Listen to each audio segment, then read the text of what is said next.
యేసుప్రభు వారి నీ కొరకు నాకు మరణించి మనం అందరినీ చూస్తూ ఉంటాం. ఆయన చనిపోయిన స్థితి, కానీ ఆయన తీసుకొచ్చిన చోటు ఈ కపాల కొండ. ఈరోజు ఇదే కపాల కొండలో ఒక గొప్ప ఇది పట్టణానికి యెరూషలేముకు బయట ఉంది. బయట ఉన్న ఈ పట్టణంలోకి తీసుకొచ్చి యెరూషలేములో ఆయన మరణించి ఆయన చనిపోవడం అని చెప్పింది కాబట్టి పట్టణము బయటికి తీసుకొచ్చి ఈ కపాల కొండ మీద తీసుకొచ్చి ఆయనను సిలువ వేసి ఇది రాను ఇది పైన ఎత్తైన స్థలం. ఇది పూర్తిగా దీన్ని బట్టి వేసి ఈ స్థలం తీసుకొచ్చింది. ఈరోజు ఈ పట్టణాన్ని బస్ స్టాప్ దగ్గర తీసుకొచ్చింది.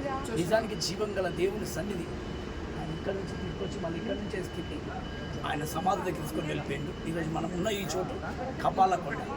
దీన్ని దర్శించడానికి యేసుప్రభు మనందరినీ తీసుకొచ్చిండు.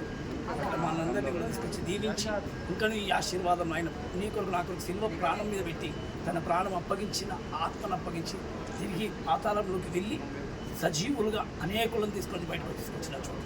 ఆ స్థలం కొరకే దేవుడికి మహిమ కలుగును గాక.